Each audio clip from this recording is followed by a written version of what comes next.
I came up to the barn shop this morning to give my husband a hand on the home stretch for our barn shop processing area that we're going to be utilizing very, very soon.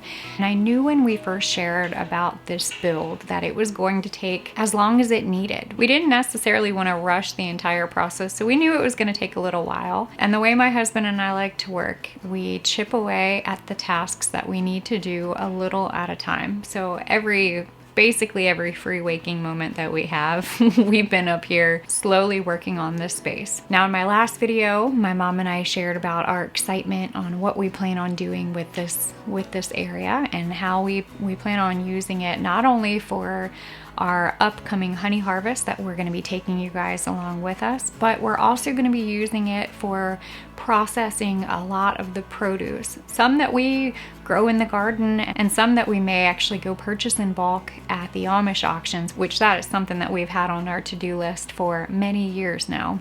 I will say when it comes to this type of living and having like the communal family compound, there has been many moments where we have been able to help each other.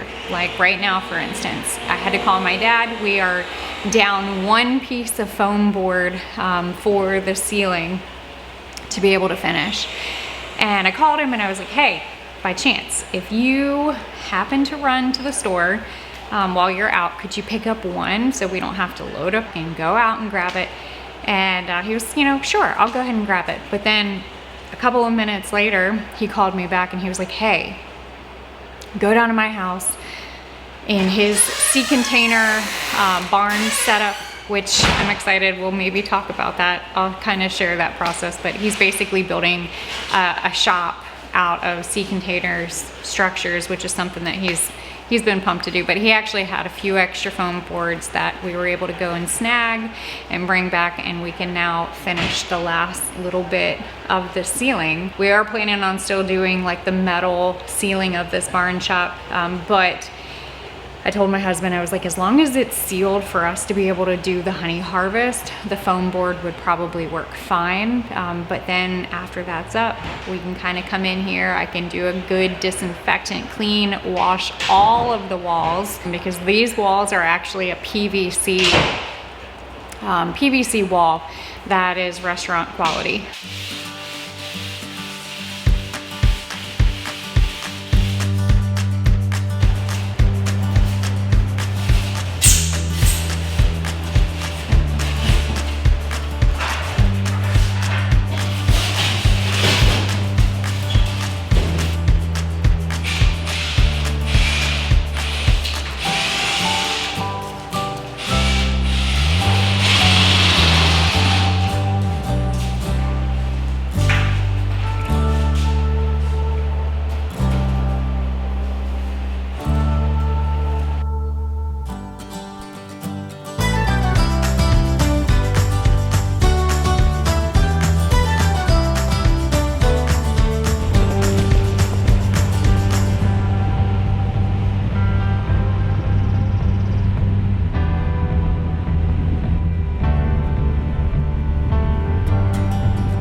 I got eggs.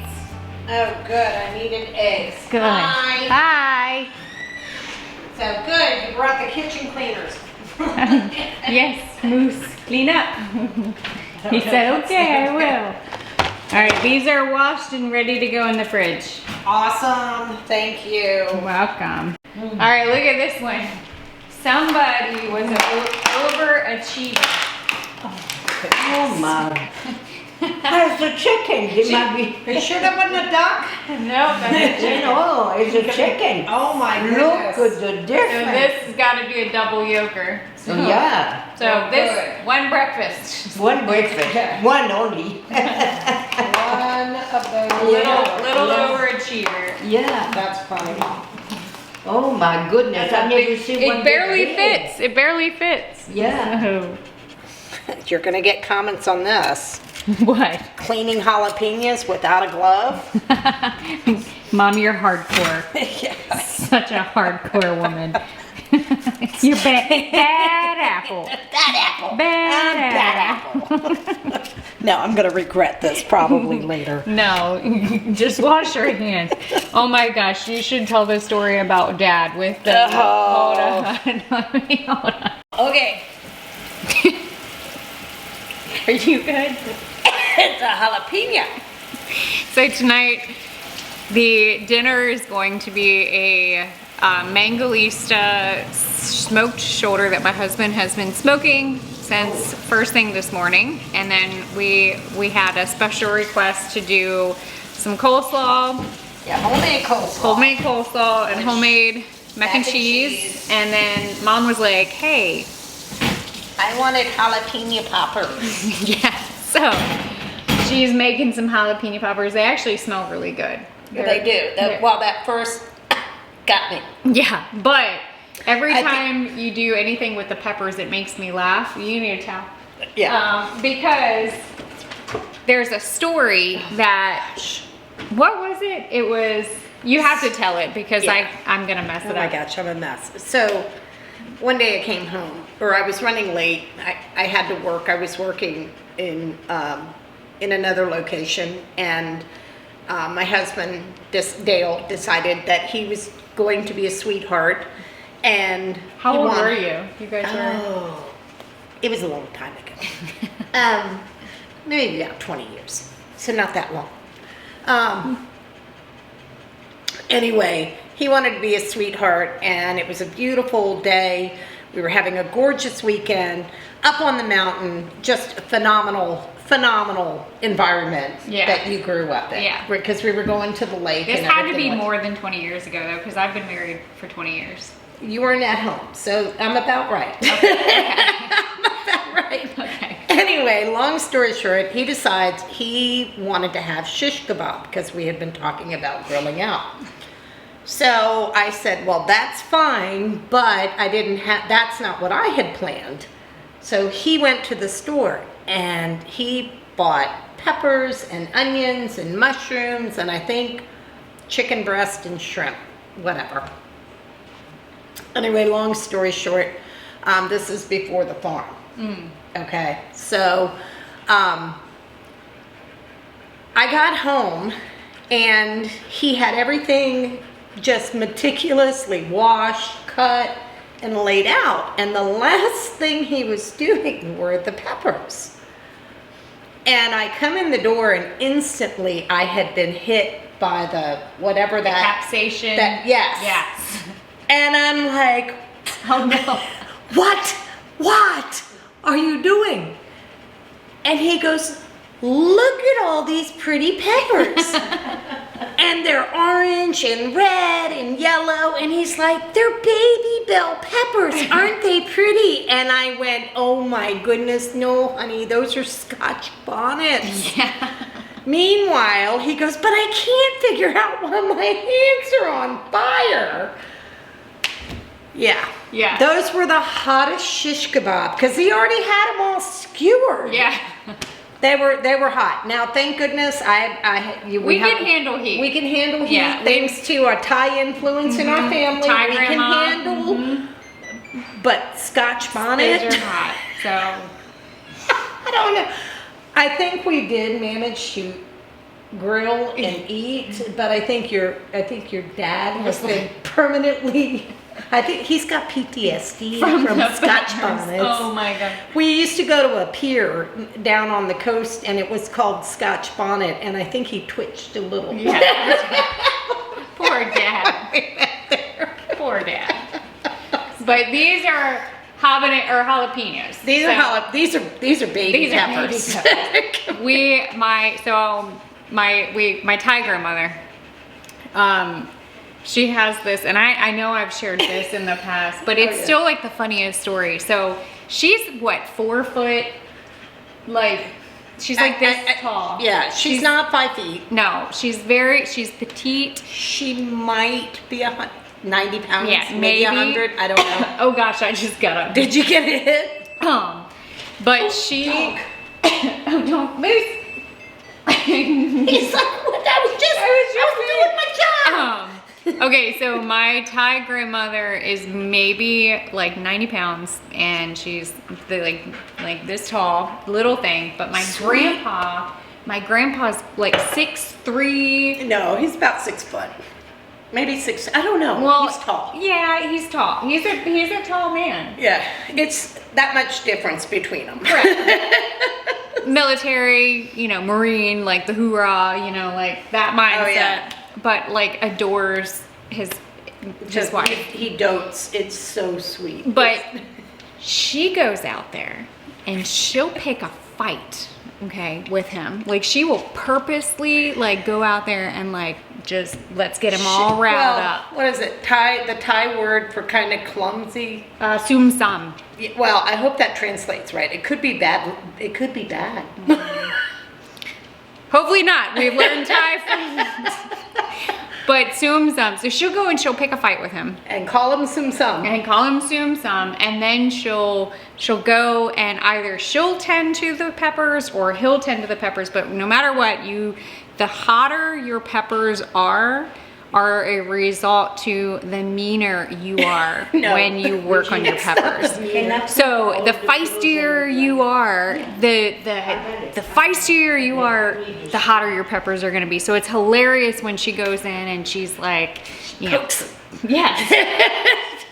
She pokes So the bear. that's the Thai tradition, but peppers are good for you. Peppers help move your blood. You know, they help do the thing. For your circulation. Yeah. So this time, Jalapeno, cayenne, oh yeah, it's whatever, I don't know what it is that makes them. it's all the capsaicin. But so like pepper wise, we grow. I have like cayenne peppers that are growing right now. I don't think I don't think I actually have jalapenos.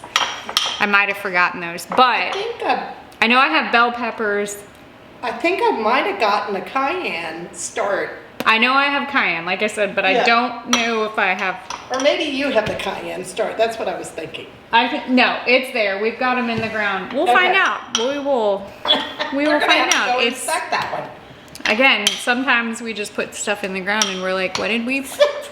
It's a surprise. So I thought this was melon. Why do I have a field full of cantaloupe? I've done that. I've absolutely done that. This is like, I can come in.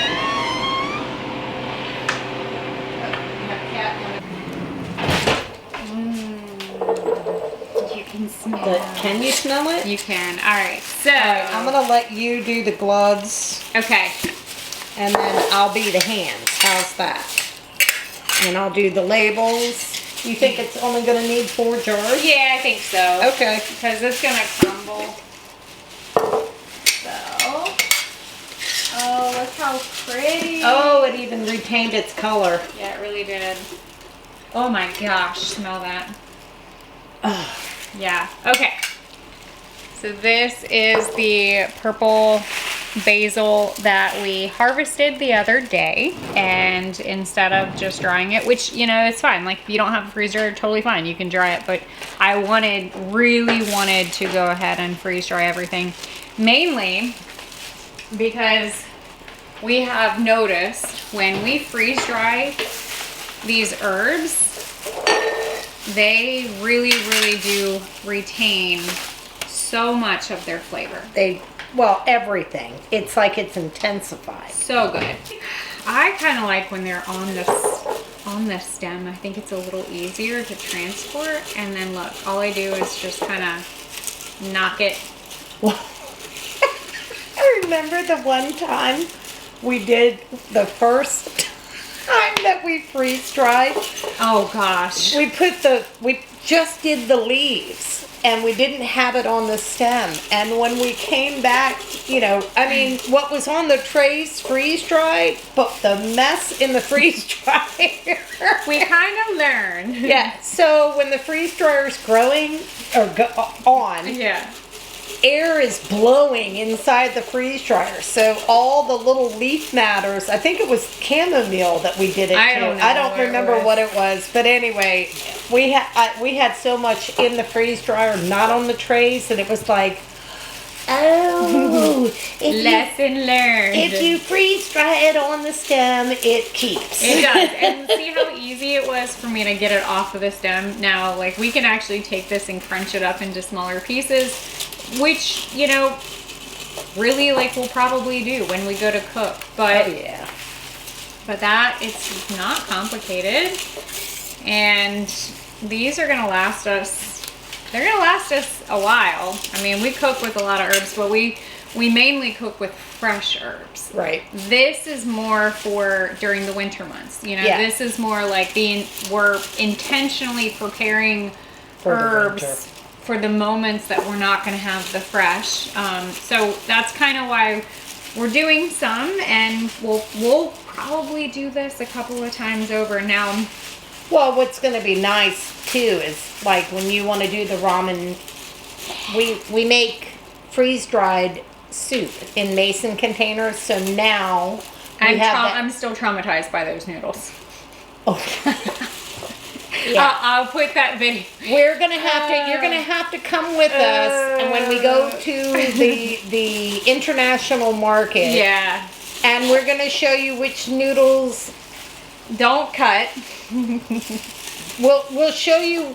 We learned. How about that? Yeah, we'll show you which noodles that we have learned are good Yes. to make our ramen noodle. So We.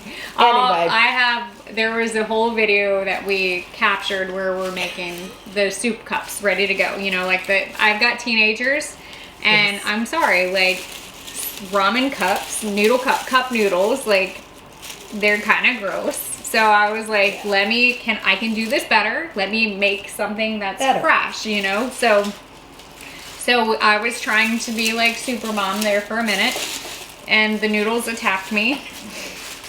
I think one. One almost impaled me in the eye. That's what I was gonna say. I can't remember. I just remember it was painful. Well, not only that, but like, I think we had, how many hours? We were going off of like only a handful of hours of sleep. I think we had a storm coming. And then we were delusional from just being tired, and then the noodles attacking us, and I was like, oh my gosh. And then getting this. Trying So to grab it on we had to film. freeze dry. We freeze dried all the vegetables. Yes. We freeze dried the bouillon. Yeah. We freeze dried The meat. the meat. I was gonna say, what else? We had celery. We had carrots. We had onion. Oh yeah, it was everything. Peas. It was 'Cause good. Yeah, I mean, it was delicious. Really, really good. Freeze drying the bone broth, and that was a lot of fun. That was a lot of fun. Yeah. Look, we do the best that we can, and where we can do better, we do better. Yeah.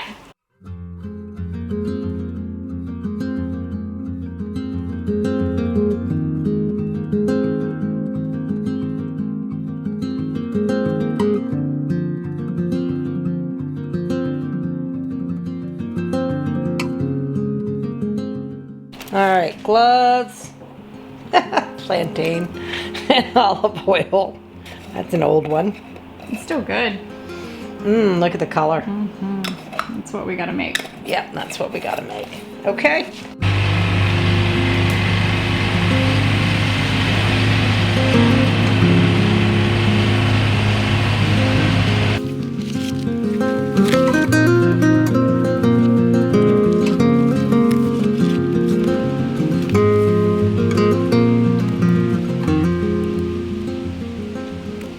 Yeah, I kind of went through after picking them and just kind of wiped them down to make sure that they're good, because that's the only thing about washing these. We're gonna set this up pretty much right away, and if you set it up in an oil, you don't necessarily want to get it wet, so you want to just kind of wipe it, make sure it's nice and clean. We know what happens on our property, and like, they're good.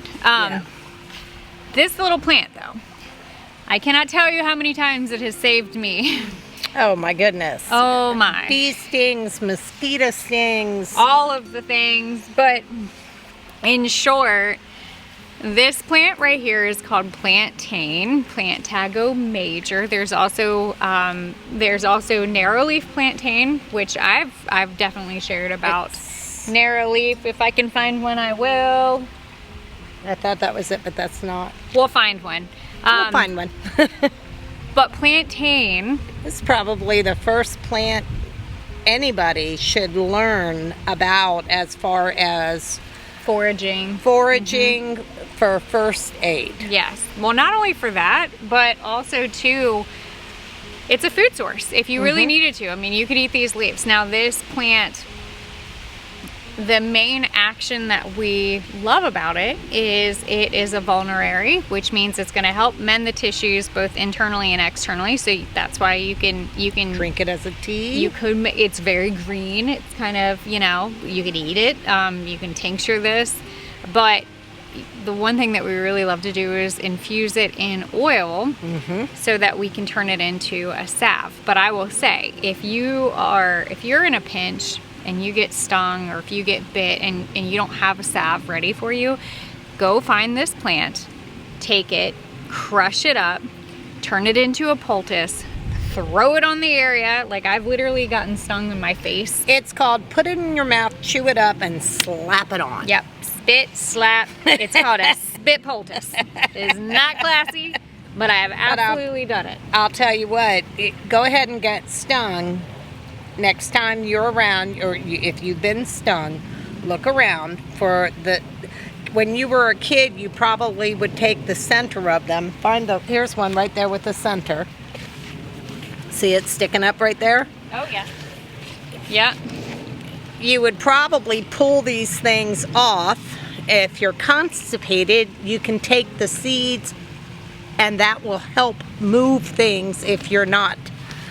If you're stopped up and need to get things moving, all you have to do is take this.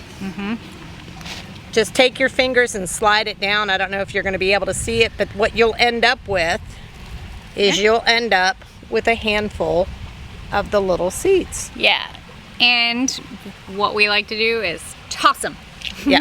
Well, because we plant, I mean, this whole patch is basically broadleaf plantain. So essentially this is definitely like the go-to plant. Now because it's the go-to plant, I know, I keep dropping them. Because it's one of our go-to plants, that's why we're going to talk about it during the workshop. So the workshop's this weekend, which normally I will set up an oil and put the herb in it and let it sit for about a month and then press it out, and then that's where we take it and turn it into stuff. But because we're kind of in a little bit of a time crunch, I'm going to show you guys another way that we like to set this up.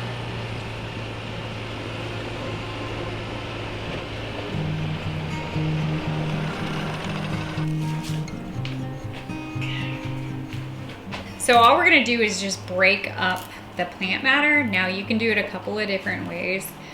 Take some scissors, chop it up just like what we're doing. You can even, if you wanted to, fill your jar, put your oil in it, and then put your immersion blender inside of that and just kind of blend it all up. The goal is you want to break open the plant. The more cells that are open, the better the infusion will be. Yeah. Because we're doing some of the work for it, basically. Yeah, it helps. And so this process of like chopping it up, we do the same thing whether it is for a tincture, for apple cider vinegar, oil, kind of that same concept. You want to get all the inners in there. Bust open those cells. The goal is you want a green,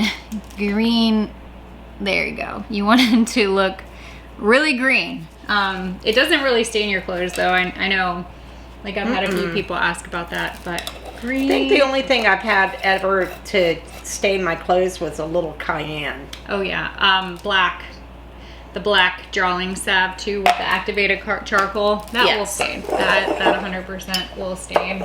Now this is just cold pressed olive oil, organic. You're gonna fill your oil. Go ahead and fill it. we kind of do like a 2-to-1 ratio, 1 part plant matter to like 2 parts of your oil. Right. Because we're putting this in the crock pot though, I'm not necessarily stressing about the moisture because it's going to naturally kind of warm up. If I were to take this and just to set it up as an oil right now and put it in a cool, dark space for 30 days, It would be great. well, it would be, but you would want to put a cheesecloth over top of it because the plant matter has moisture in it. Correct. So when you're mixing your plant matter with moisture, mixing it in with your olive oil, you know, there is that there could potentially be that opportunity for it to turn and to kind of go like rancid a little bit, and to kind of mold. So you kind of want to let it breathe. Now, that being said, everybody's location is different. Some people experience more humidity than others. Correct. This area is fairly humid. It's controlled really well, this room. So we have our humidity in check. But I'm only saying that because if you don't and you set up an oil and it could potentially turn, that's why. So with the fresh leaf. Well, yeah, with this is what I was trying to say, because the fresh has the moisture in it. Right. You could wilt your plants a little bit and then do the same thing. That would help. Or don't seal it, just do your cheesecloth and let it go. Now, but you do want to make sure you get the bubbles, just like canning. Yeah, just like canning, you want to make sure you get your bubbles out. And we got our little, you know, the most valuable tool in our apothecary. Which, I left it. I've got to get it. I have the note and everything, but I don't have it up here. I left it in the barn shop. Somebody sent us stainless steel chopsticks. Oh, so sweet. I think I left it up in the barn.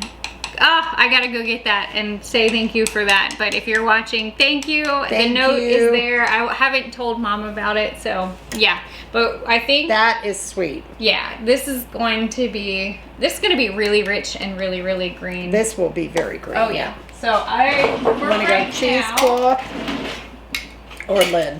I'm gonna do a little cheesecloth and just put the lid on it just like that, just to let it breathe while it's in the while it's sitting in a warm bath of water. Well, I need to take that. I'll go ahead and start the dishwasher. Okay, and I'll get the meat chopped up. And then I need like 20 minutes to get everything else, the mac and cheese and the jalapeno poppers. I'll set this. Okay. Dinner in 30. 30? Okay. Dinner in 30. 30-ish. 30-ish. Oh, look, here's broadleaf plantain. Narrowleaf plantain. Or narrowleaf. There you go. Narrowleaf plantain. Show them what it looks like. You show them. It's right here. So that's the difference between the narrowleaf and a broadleaf. The broadleaf. Okay, just kidding. Just kidding. Here, I'll give you that. All right, same thing. Narrowleaf plantain has similar properties. I like it because it's small, and what I do is you can wrap it like you can use it like a Band-Aid. Moose wants to help. Moose, you helping? Okay, narrowleaf, broadleaf. It's pretty self-explanatory. Sometimes these get really, really big. So, all right, dinner here 30. very soon. Very soon. I'll meet you. I'll see you up there. That's the other great thing about dinners is it's nice to have everybody get together. I'm hungry. I know, me too. Okay.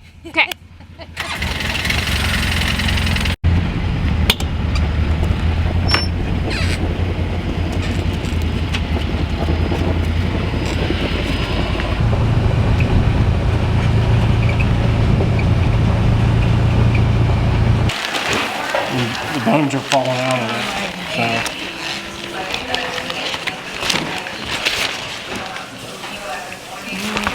Like they're falling out of it, so that's good. Moose smells it. Smell good. I think we need to buy a restaurant for Charles. No. He would have a heck of a restaurant. We can hire I'm not sharing. This is definitely. Well, he and I got a deal. If he does the meat, I'll do the side stuff. I love it. Then you do cleanup. That's fine. I don't mind cleaning up. All right, it's on camera now. I grabbed the camera and snuck out here before the storm hits, which I'm not gonna lie, I'm kind of thankful for, because if this storm does hit, that it's gonna save us about an hour between watering the garden. I'm gonna plan on taking you guys over and showing you my parents' orchard that they planted as well. So if we get some rain, I will be thankful. Yeah, because time is, I think, what everybody could use sometimes. But I wanted to sneak away and grab the camera and just kind of talk to you all. You guys have been, many of you have been a part of the years of content and sharing and teaching, and I know that the things that I've shared over the years have changed, and that's okay. You know, between teaching about homesteading and pigs, to then just mainly focusing on bees, to then going and focusing on herbs, and now my family is a part of this. They're more a part of this than ever before.